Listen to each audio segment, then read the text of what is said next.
Olá, sou Marilena Lavorata e apresento Cultura de Sustentabilidade, um programa de conteúdos, notícias e agendas sobre esse importante tema da atualidade. Toda quarta-feira você tem encontro marcado com pessoas que estão fazendo a diferença por suas ações e iniciativas.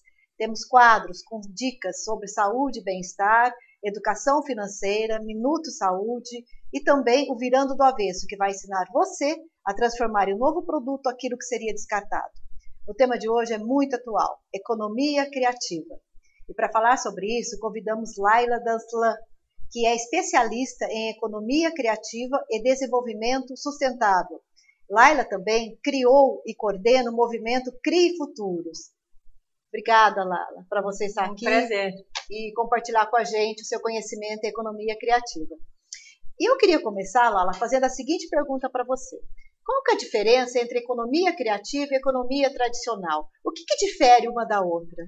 Olha, de uma maneira muito simples, a gente poderia dizer que a economia tradicional, a riqueza é gerada a partir de recursos que são tangíveis, materiais, como terra, ouro ou petróleo.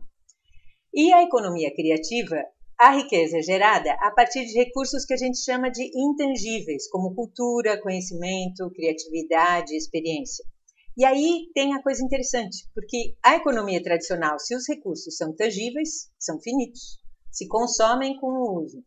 E já na economia criativa, cultura, conhecimento e criatividade não se consome, mas se multiplica, porque quando a gente junta, por exemplo, conhecimento, isso não é só 1 mais 1 não dá 2, 1 mais 1 dá muito mais que 2.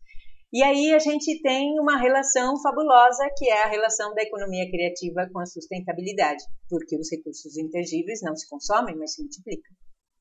Lala, tem também um conceito que é bom a gente esclarecer, que é o conceito da indústria criativa.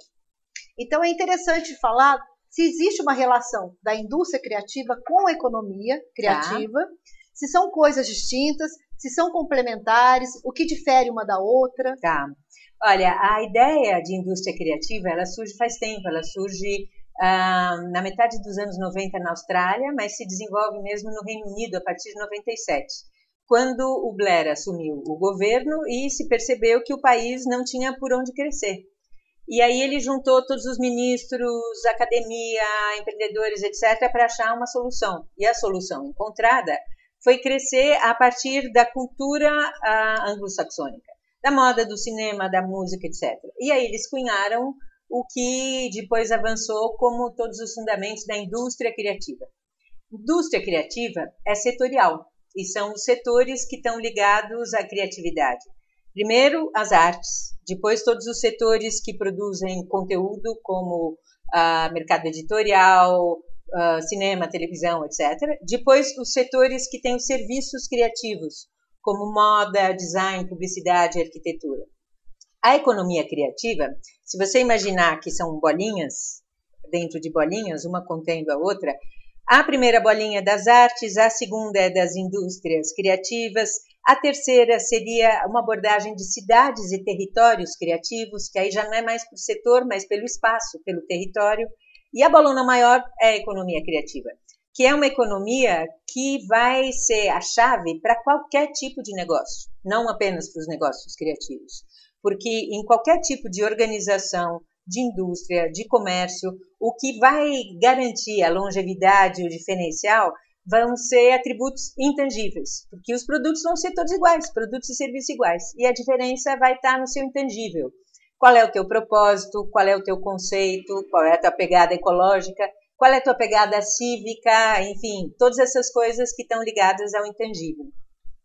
Interessante quando você faz essa abordagem tudo que você acabou de falar, porque a gente entende o seguinte, que tá muito baseado o sucesso dessa economia criativa no intangível, nas escolhas, na alma, na criatividade. É quase como se você tivesse a alma mesmo, a alma do negócio baseada em conceitos éticos e tudo mais. Essa seria uma vertente, uma aproximação bem grande com a sustentabilidade, esse conceito, não é, Laura? Sim, porque na verdade não é só a chave do sucesso da economia criativa, é a chave do sucesso da economia e da sociedade através da economia criativa, porque nesse impasse que a gente vive, você não tem como gerar, não é impossível pensar em sustentabilidade com uma economia baseada em recursos escassos. Por isso que a definição de economia é a gestão dos recursos escassos. E o modelo é de competição. E vai competir mesmo, porque no tangível, meia maçã para cada um não tem jeito. Mas no intangível, você pode dividir um conhecimento entre 7 bilhões de habitantes do planeta, ele não diminui. Então, de fato, a chave da sustentabilidade financeira, social, política, etc., está nos intangíveis. Está exatamente nisso, na alma, no conceito, na adequação, no propósito. Porque, por exemplo, um exemplo pequeno da sociedade em rede é que você não tem mais o consumo de massa, existe pela nossa geração ainda, que é uma geração acostumada a ficar na frente da televisão e acreditar no que nos dizem. Mas os mais jovens não ficam na frente da televisão e nem acreditam. Quando tu diz isso aqui é super legal, o cara fala, aham. Então, eles têm uma escolha muito mais aguda e terão cada vez mais. Então, é exatamente isso. As pessoas vão escolher o que elas querem. E por isso, aquilo que a gente faz tem que fazer sentido. Porque se não fizer sentido, não vai sobreviver. Agora, Lala, eu entendo isso como uma evolução da própria economia, né? E me diz uma coisa, existe algum estudo que prevê o crescimento, ou que tenha, de alguma maneira, auditado esse crescimento nessas últimas décadas, né? Porque esse conceito tem quanto? Umas 2 décadas? O conceito de indústria criativa, sim, mas essa maneira de trabalhar de uma forma ampliada, ela vai junto com as novas tecnologias. E aí a gente lembra, por exemplo, que o primeiro navegador de internet é de 96, é ontem.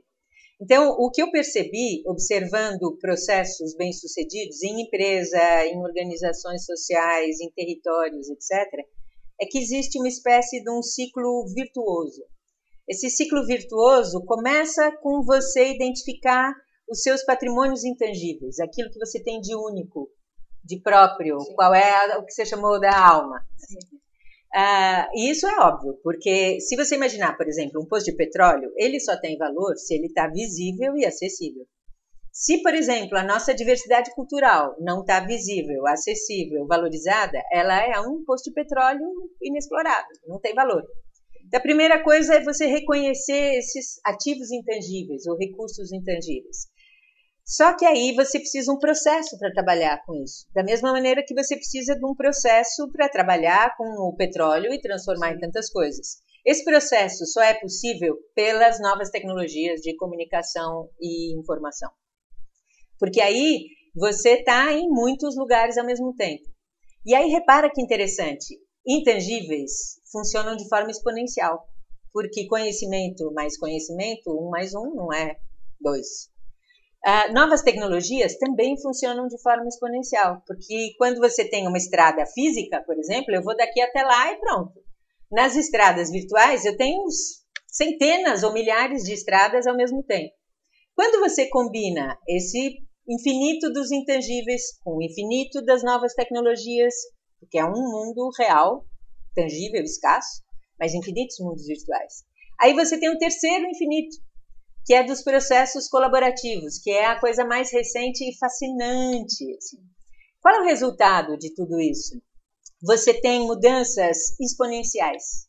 Então, tem, por exemplo, um livro que usa uma metáfora interessante. Ele diz, se a gente imaginar antigamente, assim, no linear, no tudo que lida com o tangível é linear. Sim.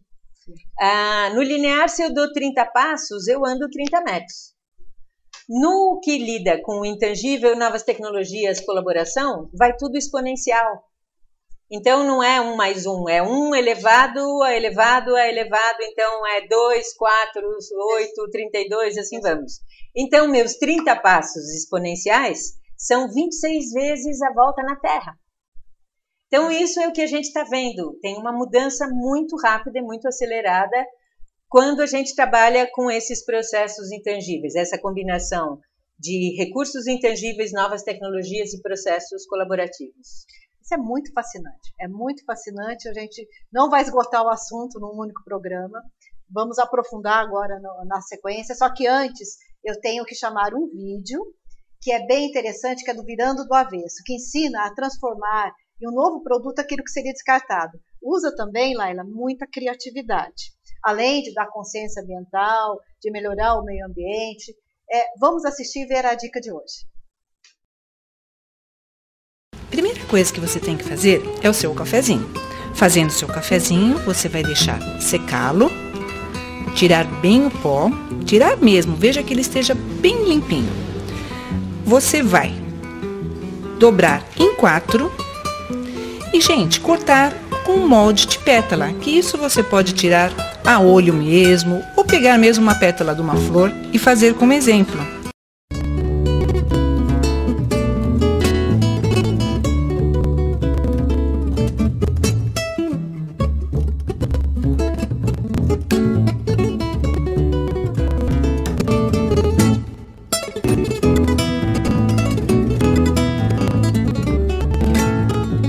Você vai molhar a pontinha dela e vai fazer uma torcidinha aqui, ó. Aí você vai pegar outra, molhar um pouquinho aqui, pôr ela de frente. E a mesma torcidinha aqui.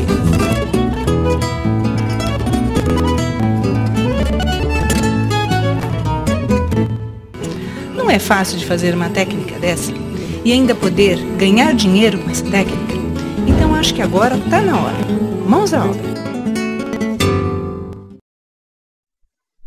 Lala, é um bom exemplo de economia criativa, não é? Sim.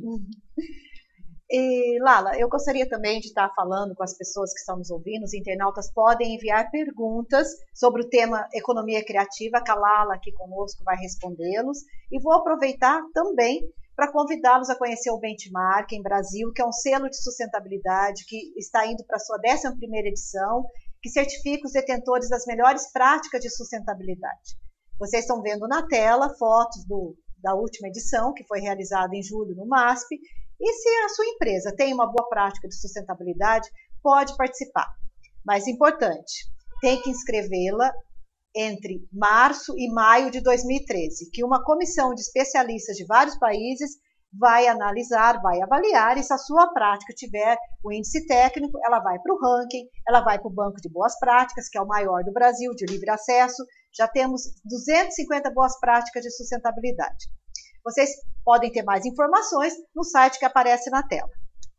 Lala, continuando agora a nossa conversa, você disse que economia criativa é feita por empresas que têm a criatividade como matéria-prima essencial, né, para o seu sucesso, na maioria das vezes. Moda, design... Isso é indústria criativa. Mas a economia, por exemplo... Faz parte da economia criativa, mas a economia criativa é todo negócio cujo elemento central são valores intangíveis. Entendi. Então, por exemplo, a Natura não é indústria criativa, mas é a economia criativa. Mas, por exemplo, a moda, né, a arte, a cultura, né? Isso. E eu fiz uma pesquisa e me chamou muita atenção que a tecnologia, como você disse também, né? Me chamou muita atenção que juntas elas têm o 3º maior faturamento do planeta, ficando atrás apenas das indústrias de petróleo e de armamento, né? E daí, vendo a questão da tecnologia em si, né? O Facebook, o Google, a gente pode considerar como frutos da economia criativa? Eles são duas coisas, eles são fruto e alavanca, porque a economia criativa sem as novas tecnologias ela não seria possível. Que isso a coisa que a gente tem como elemento diferente agora. Porque antes não havia maneira de você conseguir escala se não fosse de forma concentrada. Em grandes indústrias, consumo de massa, uniformidade, etc. Agora você consegue ganhar escala pela junção de várias coisas pequenas. Aliás, eu me lembrei de uma coisa, quando você falou da indústria da petroquímica, etc. Só um dado interessante para a gente ver o que é, porque nosso governo está muito atrasado. Muito, muito, muito, assim, tá? Investir em infraestrutura, petróleo, indústria automobilística é uma coisa assim que a gente parece estar lendo manchete dos anos 70, 80, né? E para você ter uma ideia, um dado de 2000, um emprego na indústria petroquímica custava perto de R$1 milhão, porque a infraestrutura que você precisa é carésima. Na indústria automobilística, eu acho que eram $197 mil, coisa assim. E para você gerar um posto de trabalho com artesanato, como a gente acabou de ver, $75. Nossa. E quem é prioridade, quem é que recebe subsídio, etc. Então tem uma coisa... Agora, tem uma chave aí que a gente percebeu, que é a seguinte: você tem esses 3 pilares que são infinitos, dos intangíveis, das novas tecnologias, dos processos colaborativos. A razão pela qual, por exemplo, as nossas manchetes de economia continuam sendo manchetes dos anos 80, é que a gente não tem métricas para revelar todos esses recursos intangíveis. As nossas métricas são só para moeda, são só para quantidade. O PIB, por exemplo, é uma medida absurda, porque ele está medindo assim, às vezes se você tem um desastre ecológico ou uma guerra, isso aumenta o PIB, e mangueira, bem-estar, isso não entra no PIB. Nas empresas, mesma coisa, você vê que todas as empresas que trabalham com a alma, coração e mente da empresa, todas as áreas, como design, sustentabilidade, RH, pesquisa, comunicação e tal, é considerado despesa e não receita, como se não trouxesse nada para a empresa. E só quem parece que traz alguma coisa é vendas. Então, nos últimos anos, o que a gente tem trabalhado é no desenvolvimento de maneiras de tangibilizar os intangíveis, que é a chave da sustentabilidade também. Porque enquanto você não enxergar o valor de tudo isso, ele continua invisível. Então, a gente tem as 4 dimensões da sustentabilidade, 2 no eixo do tangível, uma é ambiental, então, não apenas natureza, mas tudo que é tecnologia, matéria-prima, infraestrutura, etc. Outra que é a financeira, que é monetária e solidária. Aí a gente tem outra coordenada. Precisa ter 2, né? Porque ninguém se acha com uma coordenada só. E talvez por isso a gente andou perdido. Aí a outra coordenada é do intangível, que tem todos os patrimônios culturais, que são o saber fazer, todos os softwares, né? Todos os jeitos de pensar e fazer, todo o conhecimento, etc. E todos os atributos de marca, etc. E na dimensão social, institucionalidade, políticas, representação, organização da sociedade civil, mídia, etc. Então, a gente considera que a economia é a junção dessas 4 naturezas de patrimônio. E a moeda é uma parte dessa riqueza, uma parte, aliás, muito pouco confiável ultimamente, né, em que bolhas estouram o tempo inteiro. Então, é a percepção de que existem patrimônios em 4 dimensões da sustentabilidade: o financeiro, o ambiental, o social e o cultural. E que a economia, na verdade, é o processo de gestão dessas 4 naturezas de riqueza. É muito interessante o que você falou, que na minha pesquisa também sobre o tema de economia criativa, eu descobri que tem um ranking de inovação e criatividade da Organização Mundial de Propriedade Intelectual, OMPI, que classificou o Brasil como 12º colocado no ranking de 125 empresas, mas pela riqueza da nossa produção cultural e artística. E daí a questão que eu te faço é o seguinte: o Brasil está aproveitando bem esse patrimônio? Como que nós estamos em relação à nossa economia criativa? Porque ficou comprovado que o brasileiro é criativo. Olha, a gente tem um problema sério, que é essa coisa do Brasil, o país do futuro, sempre. E a gente sempre está para lá. E eu sempre brinco dizendo que a gente tem feito canja de galinha de ovos de ouro, é nossa gastronomia nacional. Qual é o problema? A gente tem empreendimentos extremamente criativos, empresas criativas, empreendedores criativos, mas o que nos falta é política. Sim, então, eu tive a oportunidade, por exemplo, de trabalhar várias vezes na China. E a China é um grande exportador de indústria criativa, é o maior exportador, na verdade. E aí a gente vê que todas as políticas que tem para isso, de criar estrutura, criar leis, criar institucionalidade, criar ambiente favorável para que isso possa acontecer, que foi também a chave do Reino Unido, que hoje é a 2ª economia do país, é a indústria criativa. Então, nos faltam políticas e nos falta visão. E o problema para essa visão e para essas políticas é que a economia criativa, ela é um processo. E um processo que junta várias áreas. Então, por exemplo, A peça de artesanato que a gente viu, ela não é em si economia criativa. Ela é a primeira parte do processo da economia criativa. Ela se torna economia criativa com design, com comunicação para contar a história. Olha, essas flores vieram de filtros de café e a pessoa que fez ganhou o prêmio, tarari, tarará, vai gerando valor. Depois precisa quem distribua, quem comercialize, quem faça o marketing, etc. E esse circuito que junta pessoas de várias áreas, isto é a economia criativa. Então, eu posso concluir que nesse caso do exemplo que você deu da peça de artesanato, nós aqui, enquanto programa de Cultura e Sustentabilidade, fazemos parte desse processo. Exatamente. Agregando valor Exatamente. a uma peça. Exatamente. E daí ela tem que ganhar escala, né? Aí ela precisa ter quem distribua, etc. E por isso que a gente avança pouco, porque, aliás, em geral, eu tenho percebido isso, porque a visão setorial acaba sendo extremamente pouco eficiente. Porque você vê, por exemplo, ambientalistas só trabalhando com ambientalistas. Exatamente. Artistas com artistas. Comerciantes com comerciantes. E não resulta, porque você precisa do conjunto disso para criar este ciclo virtuoso. Né? Perfeito, correto. Eu entendo dessa forma. O processo colaborativo. Aliás, esse programa ele tem uma das funções dele, que chama Cultura de Sustentabilidade, não só esclarecer, que é o que nós estamos fazendo aqui, como também dar espaço para muitas iniciativas que podem se tornar um dia movimentar aí virar uma indústria criativa, mais ou menos isso, né? E Lala, agora eu quero falar também com as pessoas que estão nos assistindo para falar da revista Benchmarking, que a 8ª edição a versão eletrônica já está disponível no site. Você pode baixar, fazer free download. É uma revista que tem muitos conteúdos. Ela tem artigos técnicos, entrevistas, depoimentos de especialistas que trabalham na área da sustentabilidade. É leitura obrigatória para quem trabalha com sustentabilidade. Está disponível a versão eletrônica e a versão impressa será distribuída nos eventos que nós vamos realizar agora em 2013. Queria também estar falando do livro Bench Mais 2, que esse é o 2º volume.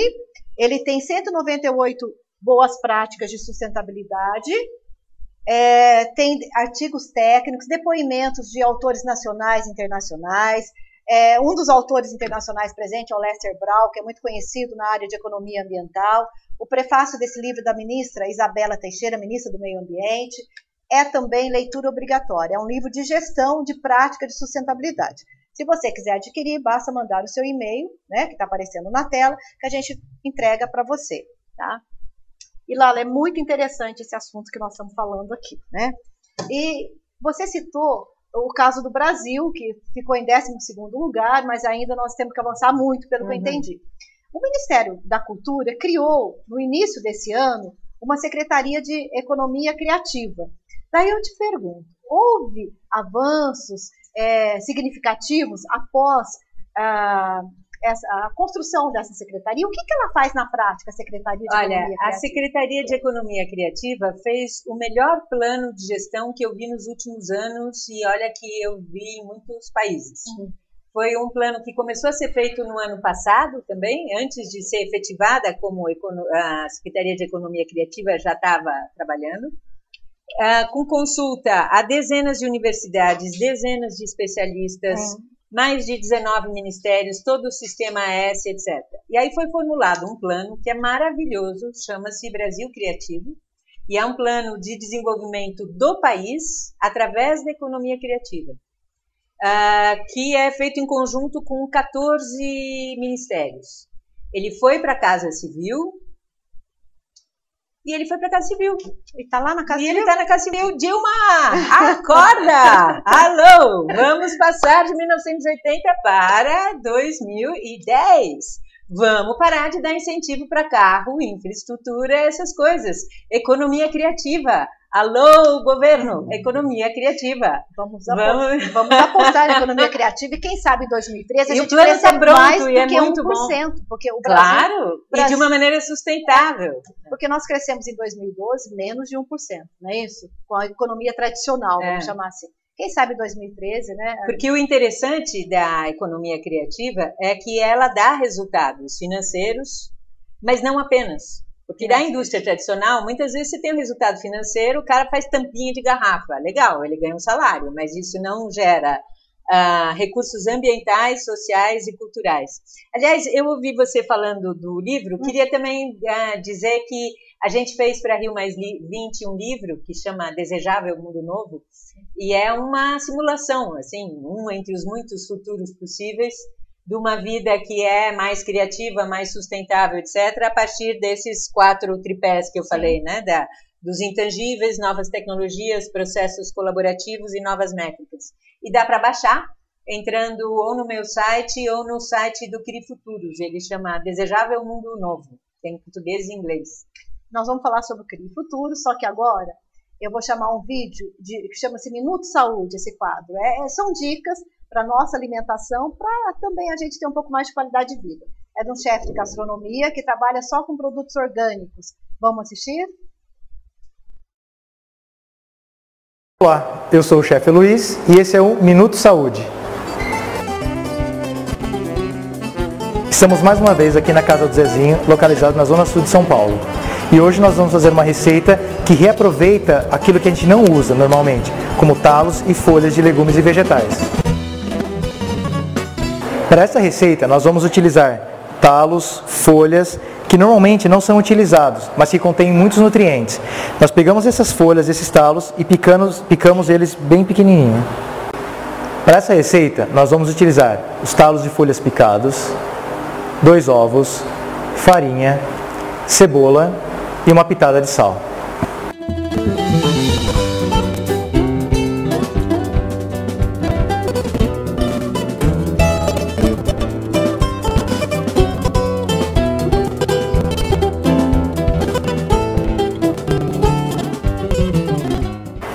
Essa deve ser a consistência da massa. O passo seguinte será fritar os bolinhos. Esses bolinhos são uma boa forma de reaproveitar talos e folhas que normalmente iriam para o lixo. Uma vida saudável é uma vida bem aproveitada. Até a próxima! Bem interessante, dá uma fome, né, Lala? Gostou? Bom, eu que sou vegetariana, como orgânicos, e vi também que tem a ver com a Casa do Zezinho, trabalho maravilhoso. Quanta coisa, né, para mudar na educação alimentar, acho que é um dos maiores desafios que a gente tem. A gente tem que trabalhar com o colaborativo, é o que a gente faz aqui. E eu queria também aproveitar e dar a dica da semana da agenda, dos eventos que estão disponíveis, que tem o foco em sustentabilidade. O convite é para que você conheça a nossa exposição de árvores sustentáveis, que são feitas com reaproveitamento de material, por artistas plásticos e artesãos. Ela está na Avenida Paulista, número 2000, no saguão da Universidade Anhembi Morumbi, e faz parte do circuito de decoração de Natal. E o mais importante, se você quiser levar uma dessas árvores para você, você pode. Basta você visitar a exposição e dar o seu lance. Mas corra, a exposição só vai até amanhã. Quero também convidá-los para que vocês conheçam a exposição Luzes da Cidade, que é da artista Roseli Ferraiol, que foi aqui, participou hoje aqui do programa Virando do Avesso. Ela trabalha com filtros de papel usados. Essas luminárias foram feitas com esses filtros e são maravilhosos. E a última dica é para que você já se prepare para 2013, né? Que a nossa grade de encontros técnicos já está pronto. A enquete que foi feita com os profissionais da área apontaram 5 temas. O nosso primeiro encontro será no dia 28 de março e o tema é sustentabilidade com valor estratégico. Você pode fazer a inscrição pelo site do Instituto, mas corra porque as vagas são limitadas. É gratuito e tem certificado de participação aos que comparecerem. E Lala, eu gostaria que você falasse assim rapidamente sobre o movimento que você criou, que chama Cri Futuros. O que é, como as pessoas podem participar, onde elas têm mais informações, o que significa Cri Futuros? Certo. Bom, eu estou ligada a estudos do futuro desde a metade dos anos 90, mais ou menos. E o que a gente percebe é que aquilo que existe hoje foi antes sonhado. Então, é impressionante ver, por exemplo, Skype, internet, computador, celular com chamada de vídeo, tudo isso já estava no imaginário desde o final do século XIX. E a questão, então, é como que a gente pode alimentar os sonhos de futuro com futuros desejáveis. Porque a gente tem alimentado com bastante futuros indesejáveis. Então, são sementes de coisas tenebrosas, não sementes de coisas possíveis. E o que é interessante é perceber que hoje, pela primeira vez na história, e graças a esse ciclo virtuoso aí de intangíveis, tecnologias, colaboração, etc., pela primeira vez na história da humanidade, a gente tem possibilidade de mudar o mundo, sim, e rápido, inclusive, desde que a gente tente. Porque se a gente não tentar, aí realmente não dá. E como a gente acha que é impossível, a gente nem tenta. Então, o CRI Futuros foi um movimento que começou a ser concebido em 2007, deslancha em 2008, avança principalmente para países ibero-americanos, 8 países, e era um movimento de estimular a criação de futuros desejáveis com vários públicos, de criança de creche no Uruguai até estudantes da moda do Japão, assim vai. Mas é uma coisa pequenininha, mas simpática, porque é um jeito de pensar não tanto inventos, porque a gente sempre acha que os inventos são a solução do mundo. Mas, na verdade, a solução está muito mais em mudar processos, em mudar a mentalidade. Então, a gente é só olhar em www.crifuturos.com, é uma wiki, então você pode postar ali futuros, pode postar coisas que você acha interessante, por exemplo, que no presente já são futuro, pode postar suas visões de futuro da vida cotidiana de várias maneiras, tem em português, em espanhol e em inglês. Simples, tosco, porque isso de tecnologia é bem complicado, mas está ali à disposição como um acervo importante, né? E foi a partir desse acervo, inclusive, que a gente estruturou o livro, O Desejável Mundo Novo, da base teórica que eu fui desenvolvendo e desses futuros. E se alguém quiser, por exemplo, se eu sou um professor e quero estimular meus alunos a criar futuros desejáveis e, ao mesmo tempo, desenvolver ferramentas de cultura digital, eu posso propor um processo de criação de futuros, eles colocar na wiki e salvar com o tag da minha classe ou da minha escola, e aí fica ali, todo mundo que entrar e botar o tag da escola, da empresa, da instituição, tem ali, dá fazer o seu próprio banco de futuros desejáveis dentro da nossa wiki. É bem colaborativo, é bem interessante. Lala, uma última pergunta. É sobre as cidades criativas, né? Certo. Pesquisando, eu vi que na Austrália, é Brisbane, se eu não me engano, depois a Inglaterra tem uma também, Sheffield, e Buenos Aires também foi citado como uma cidade criativa. Rapidamente, Lala, o que essas cidades têm em relação às outras cidades? O que ela tem de diferente para ser considerada uma cidade criativa? Na verdade, o que a gente percebe é que quando você trabalha com um território, você consegue mudança muito maior, porque no território está tudo misturado. Quando você trabalha setoralmente, o setor das artes, o setor de cosméticos, você avança muito pouco. Quando você trabalha um território, seja uma grande cidade ou um território pequenininho, você trabalha o conjunto de características e de coisas que este território tem. A ideia, e portanto você consegue avançar, porque é uma visão sistêmica, integrada. A ideia de cidade criativa surge quando se percebe que aquilo que faz com que as pessoas desejem uma cidade está ligado ao intangível. Diversidade, acessibilidade, fluxo, informação, programação cultural, inovação, tudo que está ligado a essa efervescência, a essas coisas muito diferentes, porque cidades certinhas, uniformes, tudo assim, onde tudo funciona, mas que não tem atividade criativa, não são atraentes. Então, existe ali uma série de características, mas isso já está mudando bastante, porque, por exemplo, no começo se falava muito em classe criativa. Tinha um autor que falava a classe criativa, como se alguém não fosse criativo. E aí você vai gerando separação, os criativos e os não criativos. E, na verdade, o que a gente percebe, por exemplo, eu tenho feito trabalhos, o último foi, por exemplo, na Costa do Cacau, na Bahia. E aí você vê os tesouros 4D de cada território, né, dos tesouros dos patrimônios ambientais, sociais, culturais, etc. E você vê que é incrível o que existe de diversidade, de conhecimento, de tipo de experiência única, matéria-prima única, culinária única, saber e fazer único. E aí, esta é a chave para que esses territórios e cidades criativas possam se desenvolver. Porque, no fundo, uma cidade ou um território criativo é aquele onde é possível ser mais feliz. E é isso que todo mundo quer. Sem dúvida. Olha, é um assunto emocionante, não se esgota. Eu queria que você, então, deixasse uma mensagem para aqueles que nos assistiram. Eu não sei, tem alguma pergunta de algum internauta? Eu creio que Não, né? Ou então não temos tempo para isso também, né? Eu queria que você deixasse a sua mensagem final para aqueles que nos assistiram. Bom, a minha mensagem final, primeiro, é crie futuros, mude a sua vida, porque é perfeitamente possível.